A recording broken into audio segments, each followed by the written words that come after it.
Hey there, everyone, and happy Friday. This is KXAN Live News Notes. I'm Amanda Dugan. And I'm Will DuPree. Mandy, we made it to Friday. We did make it to Friday. Okay, let's catch you up on some big news that happened up in Round Rock. We are watching a few different things. The Round Rock ISD School Board is still considering when all students will fully return to classrooms. A board meeting last night resulted in no decision on what the potential next step will be. They are trying to decide here if kids should head back to the classroom after 4 weeks of online learning. Once they decide on recommendations, then Superintendent Steve Flores has to approve that. Here's the thing. Round Rock ISD parents, they are divided on how the district should continue with online learning. At least 70% of parents want to keep their students learning online.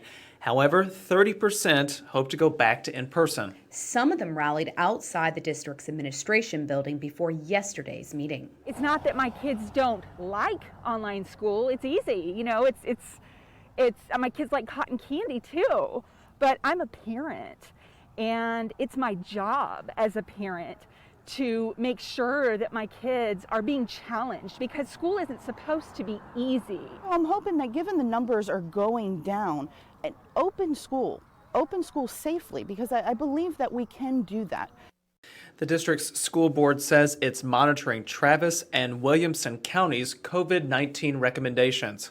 Here's the thing. If it decides to vote for on-campus learning, the board says that doesn't mean the online learning option goes away. As many of you watching know, yesterday we were closely monitoring the landfall of Hurricane Laura, not just in Louisiana, but also right here in Texas. Governor Greg Abbott actually flew over southeast Texas yesterday, surveying some of that damage. Yeah, his overall take, Texas was lucky. Things could have been much worse. As you've seen, the powerful Category 4 storm did a whole lot of damage, ripping off roofs and flooding streets. The governor, he asked Texans to continue to listen to their local emergency officials as we begin to go back to normal. Just as people listen to local officials in knowing when to evacuate, it's equally important to listen to local officials about when it is a good time to return. If you have no power, if there are other challenges on the ground, there will be different parts of a particular county that will have different levels of operability. The governor said the first priority is to make sure everyone is safe. Then crews will begin restoring power and clearing roads blocked by trees and flooding.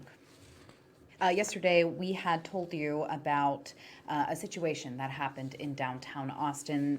Well, actually, yesterday there were 4 shootings around the Austin area. One of those shootings did happen in downtown, and sadly, it did turn deadly. We have an update from police about it now.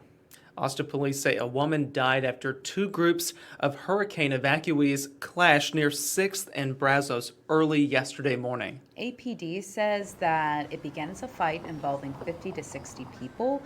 They say one group was from Port Arthur and the other from Beaumont. Individuals from both sides pulled out guns, according to police, and one person fired a weapon.